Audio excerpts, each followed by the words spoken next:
환영합니다. 우리가 복음서에 나오는 그 제자들과 사도행전에 나오는 그 제자들을 보면요, 동일임에도 불구하고 전혀 그 다른 사람처럼 보여집니다.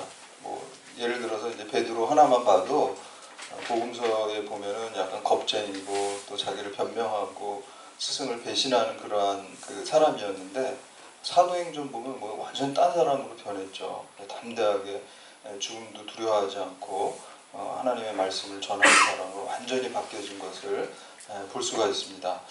3년 동안 예수님의 제자들이 얼마나 예수님한테 직접 성경 공부 또 제자 훈련을 잘 받았겠습니까? 그것도 그냥 합숙하면서 같이 예수님하고 먹고 자면서 아주 인텐시브하게 3년 동안 성경 공부 제자 훈련을 그렇게 잘 받았어요.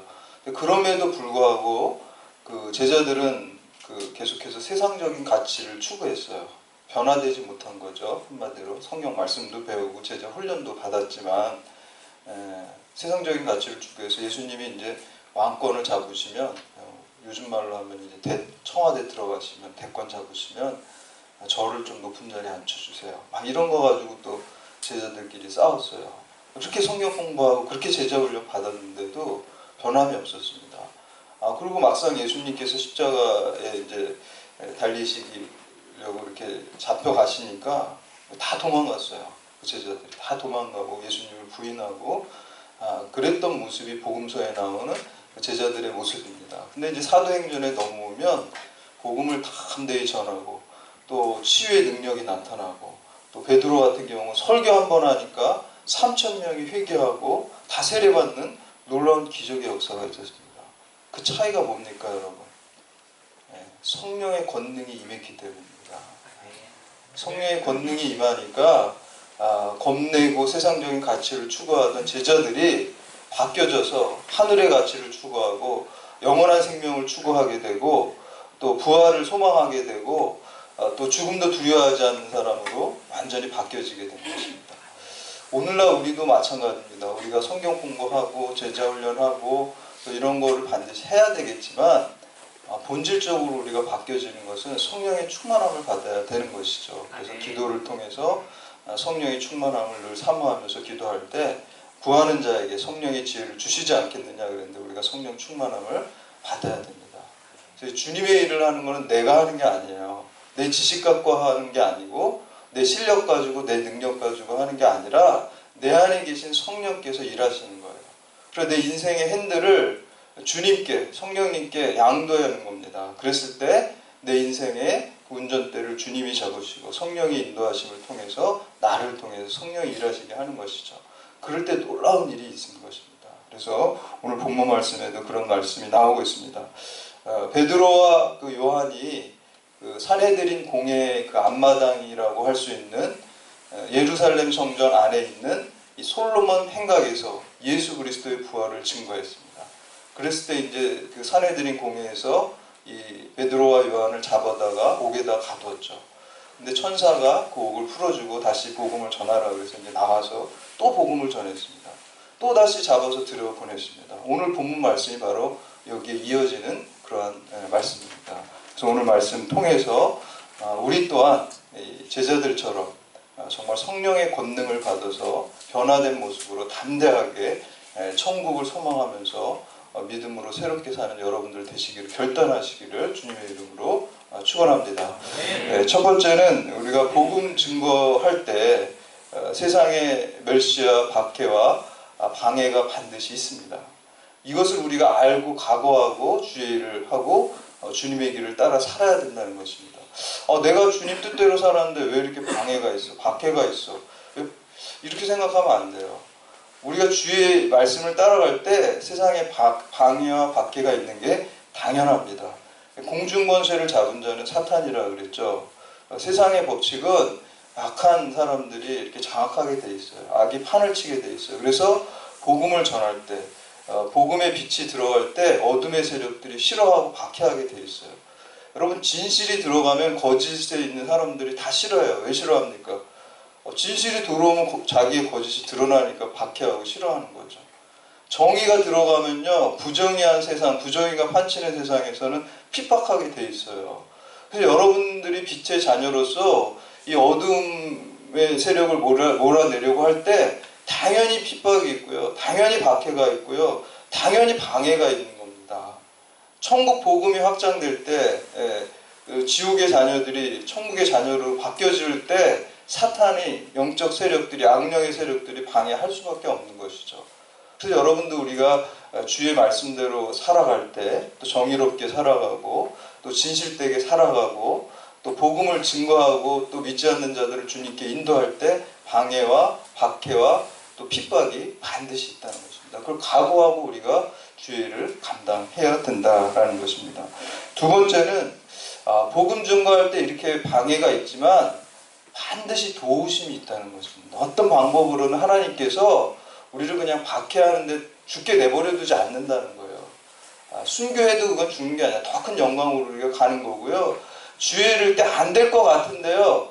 희한하게 열어주세요. 하나님. 야, 이거 도저히 안 되겠다. 내 생각으로 이럴 때요. 내 중심이 주님을 온전히 향하고 내 이해관계가 아니라 주의 복음을 해서 내가 정말 순전하게 헌신하면요. 길을 열어주십니다. 희한하게 열어주십니다.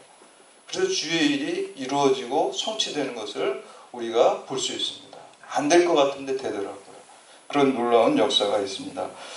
오늘 말씀해 보니까 이제 그 공회, 그 산헤드린 공회죠. 여러분 산헤드린 공회는 굉장히 무서운 단체예요. 그때는 종교와 정치가 이렇게 분리되지 않았죠. 유대 사회에서 종교하고 정치 권력하고 다 가지고 있었던 공회이고요.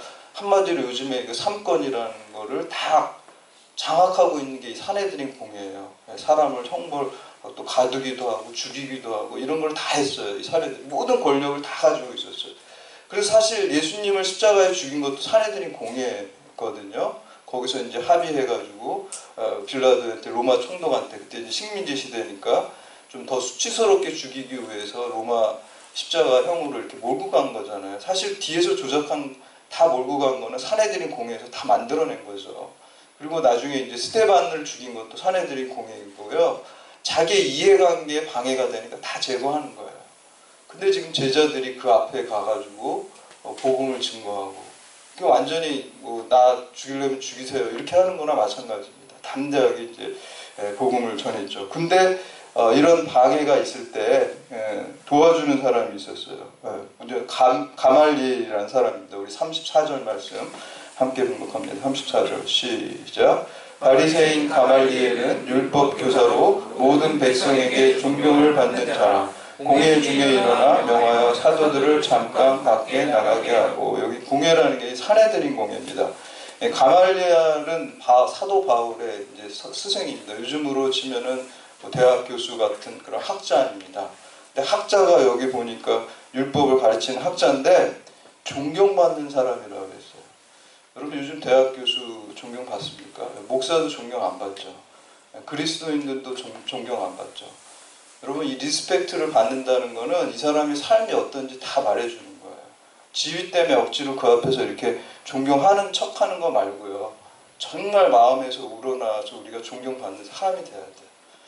여러분 사랑의 삶을 살고 희생의 삶을 살고 정말 진실된 삶을 살아가면요. 믿지 않는 사람도 존경하게 돼 있어요. 여러분 성령의 9가지 열매 있죠. 화평하고 오래 참고 온유하고 사랑하고 9가지 열매를 우리가 다 맺으면서 살면요. 내 지위와 상관없이 존경받게 돼 있어요. 주변 사람들한테. 당연한 겁니다. 근데 이 가말리엘이라는 사람은 예수 믿는 사람은 아니었지만 모든 백성들로부터 존경받는 사람이었다는 것이죠. 바른 삶을 산 사람입니다. 그래서 이 사람이 바른 하나님께서 모든 인간을 창조하실 때 이성과 양심이라는 걸 다 주셨어요. 그렇기 때문에 예수님을 몰라도 이성과 양심을 바르게 사용하면 진리를 부분적으로 드러낼 수 있어요.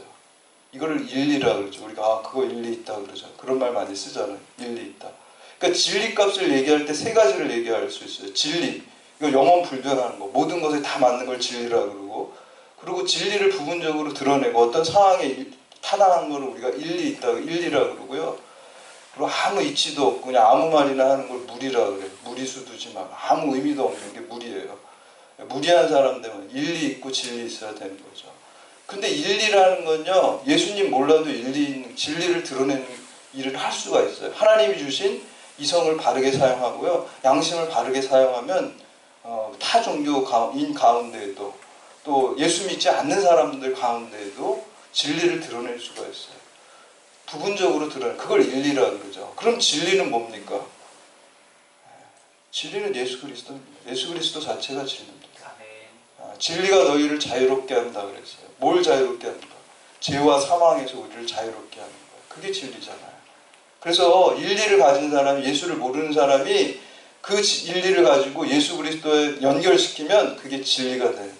그래서 이걸 다른 말로 뭐 자연계시, 특별계시라고 그래요. 자연계시는 인간 하나님께서 창조하실 때 주신 이성과 양심을 잘 개발해서 일리를 말하는 것을 자연계시라고 그러죠. 그리고 특별계시는 오직 성경에만 특별하게 계시된 예수 그리스도가 우리의 구세주로, 구원자, 메시아임을 고백하는 게 특별계시입니다. 그게 온전한 진리입니다. 그래서 일리를 가지고 예수님께 나오면 그게 온전한 진리가 되는 것이죠. 그래서 오늘 말씀 맨 마지막에 보면은 제자들이 다시 예수님을 증거할 때 뭘 증거합니까? 예수는 그리스도시라. 그리스도, 구원자시라는 걸 증거하는 거예요. 기독교는 결국 그거 하나입니다. 핵심이. 예수님이 구세주다. 예수님이 그리스도라는 거를, 그거를 전파하고 그거를 믿고 고백하는 것이 바로 기독교의 진리인 것이죠. 근데 가말리엘이라는 사람이 이제 전설에 보면, 유대교인들 전설 책에 보면, 성경이 아니라 전설에 보면 나중에 이 사람이 예수 믿었다라고 이렇게 나오고 있어요. 그리고 이 사람이 큰 공헌을 했죠. 무슨 공헌을 했습니까? 사도 바울을 키운 사람이에요, 사실. 이 사람이 다 키워놓은 거 갖다가 이제 예수님이 침만 살짝 바꿨어요. 예. 가말리엘이 인간적으로 다 키워놨는데, 잘 키워놨잖아요. 공부 많이 시키고 학자로서 쫙 키워놨잖아요. 철학도 배우고 율법도 배우고 가르치고, 이 가말리엘이 다 가르쳐놨어요. 그런데 예수를 핍박하던 바울을 갖다가 다메섹에서 부활하신 예수님이 만나셔가지고 살짝 바꾼 거예요. 침만, 방향만 싹 바꾼 거죠. 예수 그리스도에게 그 목적을 향하게 바꾸니까 그게 없어진 게 아니에요. 인간적으로 배운 게. 그거를 다 활용해가지고 성경책도 이렇게 쓴 거잖아요. 예, 제일 많이 썼잖아요. 사도 바울이. 가말리엘한테 배운 거 그거 가지고 활용한 겁니다. 여러분, 그래서 세상적으로 여러 공부하고 노력하는 것들이 그게 다 헛된 게 아닙니다. 그거를 하나님의 영광을 위해서 쓰면은 그게 놀라운 사도 바울과 같이 큰 쓰임을 받게 되는 것이죠. 그래서 우리가 공부도 열심히 하고 인간적인 노력도 열심히 하고 그리고 기도도 열심히 해서 병행해야 됩니다. 그럴 때 사도 바울과 같이 또 놀랍게 쓰임받는 것입니다. 두 가지 사례를 들어서 이 사내들인 공예를 설득하고 있어요. 우리 35절에서 37절까지 말씀 함께 봉독합니다. 시작. 말하되 이스라엘 사람들아, 너희가 이 사람들에게 대하여 어떻게 하려는지 조심하라. 이전에 드다가 일어나 스스로 선전하며 사람이 약 400명이나 따르더니 그가 죽임을 당하며 따르던 모든 사람들이 흩어져 없어졌고, 그 후 부족할 때 갈릴리 유다가 일어나 백성을 깨어 따르게 하다가 그도 망한즉 따르던 모든 사람들이 흩어졌느니라. 아멘. 두 사람의 사례를 듣죠. 이름이 나오죠. 드다라는 사람하고 유다라는 사람 예를 들고 있어요. 드다는 구약의 마지막 선지자가 누굽니까? 우리 구약 성경에 말라기가 있죠. 말라기. 그리고 이제 신약으로 이렇게 넘어올 때 이제 그 기간에 공백기가 있었어요. 하나님의 음성이 더 이상 이스라엘 백성들에게, 선지자에게 들리지 않은 공백기가 400년 정도가 있었거든요. 그래서 이걸 신구약 중간기라 그래요. 좀 암흑시대 같은 거죠. 이스라엘 백성에게. 딱 계시가 딱 멈춰진 거예요. 그 시대에 살았던 사람이, 드다라는 사람이 나타나가지고 내가 여호수아의 후손이다. 그리고 여호수아와 같이 구원자다, 메시아다 이렇게 얘기하면서 약간 이단 교주처럼 얘기하면서 사람들을 현혹시켰어요. 그러니까 오늘 말씀해 보니까 몇 명이 따라 400명이 따랐다 그래서. 근데 400명이 따랐는데 이 사람이 살해당하니까 그 무리들이 다 흩어졌어요. 그러니까 사람의 일이라는 거는 좀 지켜보면은 그 진실이 밝혀진다, 지금 그 얘기를 하는 거예요. 두 번째 예는 유다라는 사람이에요. 이 유다라는 사람은 이 구레뇨라는 그 로마의 총독이 세금을 더 많이 걷기 위해서 호적을 다 하라 그랬어요. 식민지, 유다 식민지에다가. 인원을 잘 파악해야지 세금을 거두니까요. 그래서 호적을 하라 그랬는데 이 유다라는 사람이 어떻게 했냐면 민족주의를 불러일으켜가지고 우리가 이 로마, 우리 식민 통치하는 로마의 세금을 낼 수 없다. 그래서 젊은이들에게 이제 민족주의를 고취시켜가지고 우리 이스라엘 민족, 유대 민족은 로마에다가 세금 내지 말자라고 이렇게 로마에 항거했어요. 로마에 항거하다 보니까 로마에서 가만히 안 있죠. 이 사람을 잡아다가 죽였어요. 그러니까 그것도 또 없어졌어요. 그러니까 지금 그 얘기를 하는 거예요. 이게 단순히 인간의 일이라고 한다면 저 제자들이 뭐 예수 부활했다고 아무리 떠들어봤자 저 사람들 그거 다 없어질 것이다. 그리고 만약의 경우 정말 하나님의 일이라고 한다면 너희가 이걸 방해하면 안 된다는 거죠.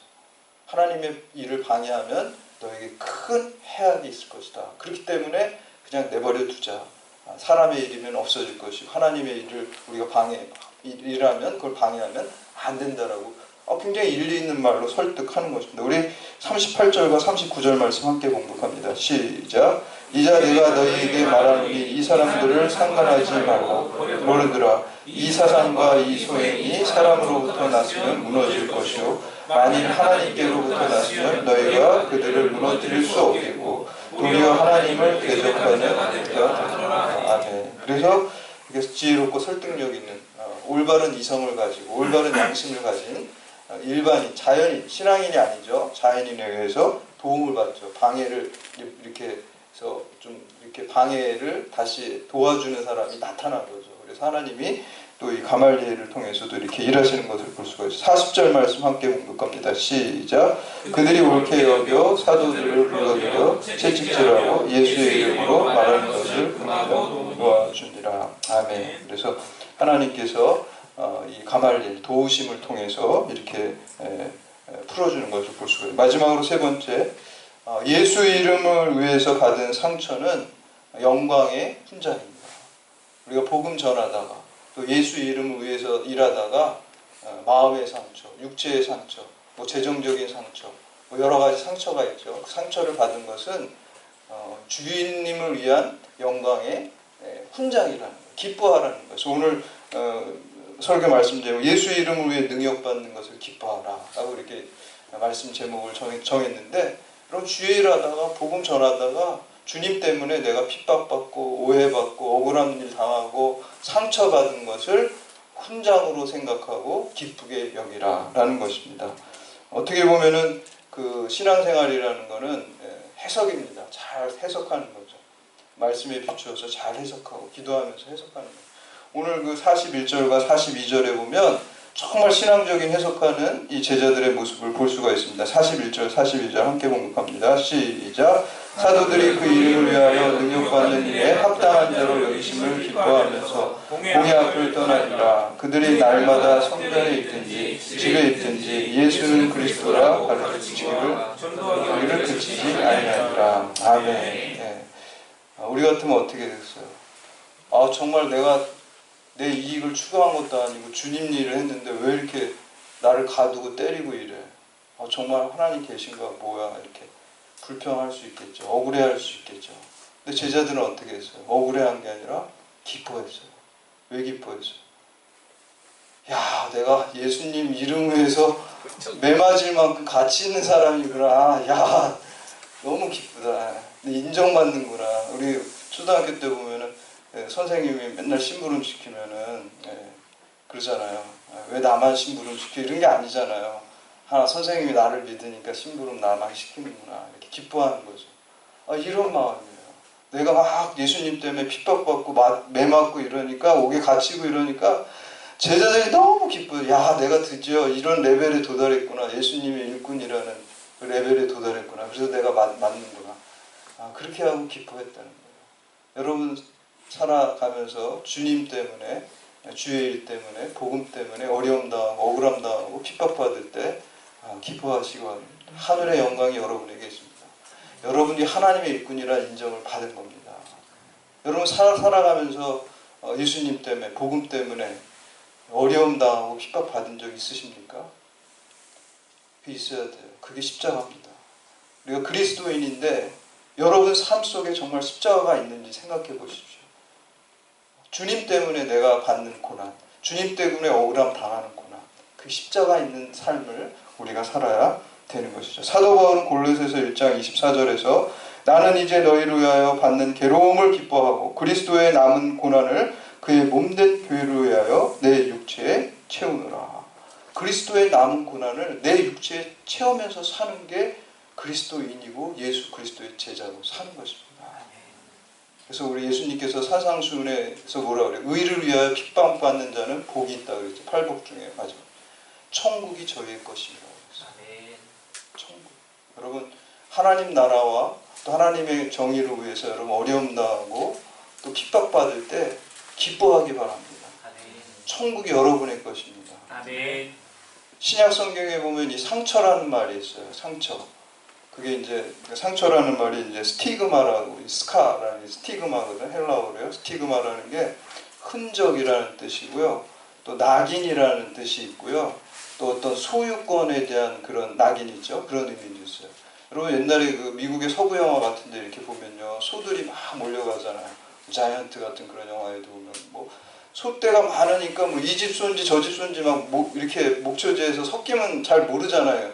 그래서 어떻게 해요? 주인들이 그 쇠꼬챙이에다가 주인 이니셜 알파벳을 뭐 이렇게 새겨가지고 뭐 R로 시작되는 사람 R을 새기고 L로 시작 L 해가지고 그걸 해가지고 소 엉덩이에다가 다 찍어요. 문신처럼 불 쇠꼬챙이에 달궈가지고 다 찍어요.